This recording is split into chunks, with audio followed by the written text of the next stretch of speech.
தளபதி விஜய் அவர்கள் நடித்துள்ள கோட் திரைப்படத்தினுடைய முக்கியமான அப்டேட் என்ன அப்படின்றத இன்னைக்கு பார்க்க போகிறோம். அது என்ன அப்படின்னா வேற ஒன்றும் இல்லைங்க. த்ரிஷா அவங்க வந்து கேமியோ ரோல் பண்ண போகிறாங்க அப்படி இப்படின்னு சொல்லிட்டு இருந்தாங்க இல்லையா?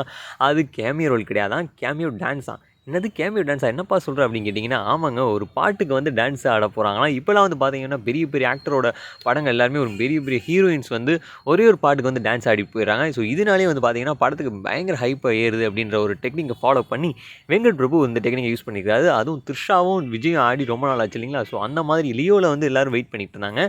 ஸோ அந்த சான்ஸ் வந்து இதில் பயன்படுத்திக்கலாம் அப்படின்னு சொல்லி வெங்கட் பிரபு ஒரு ஐடியா யோசிச்சு வச்சிருக்கிறாரு. ஸோ அதில் வந்து பார்த்தீங்கன்னா ஒரு ஃபோக் டான்ஸை வந்து த்ரிஷாவும் விஜயும் ரொம்ப நாள் கழித்து வந்து ஸ்க்ரீனில் ஆட போகிறாங்க அப்படின்ற ஒரு விஷயம் வந்து வெளியாயிருக்கு. ஸோ இது எந்த அளவுக்கு உண்மை அப்படின்றது தெரியல. ஆனால் கிட்டத்தட்ட இது வந்து கன்ஃபார்ம் ஆயிருக்கு அப்படின்னே சொல்லலாம். ஸோ வெயிட் பண்ணி பார்க்கலாம். விஜயும் த்ரிஷாவும் ரொம்ப நாள் கழித்து ஸ்க்ரீனில் ஆட போகிறாங்க. அவங்க என்ன மாதிரியான சாங் வந்து யுவன் சங்கர் ராஜா கொடுத்துருக்காரு. அதுவும் இந்த பாடல் வந்து வெங்கட் பிரபுக்கு ரொம்ப மிக பிடித்தமான பாடல் அப்படின்ற மாதிரி வந்து சொல்கிறாங்க. ஸோ வெயிட் பண்ணி பார்க்கலாம் பாடல் எந்த மாதிரி அமைஞ்சிருக்கு அப்படின்றத, இவங்க 2 பேரும் எப்படி ஒரு கெமிஸ்ட்ரியோட ஆள போகிறாங்க அப்படின்றத வெயிட் பண்ணி பார்க்கலாம். இந்த வீடியோ பிடிச்சா லைக் பண்ணுங்கள், ஷேர் பண்ணுங்கள், மறக்காம நம்ம சேனல் சப்ஸ்கிரைப் பண்ணாமல் இருந்தீங்கன்னா சப்ஸ்கிரைப் பண்ணிக்கோங்க. நன்றி, வணக்கம்.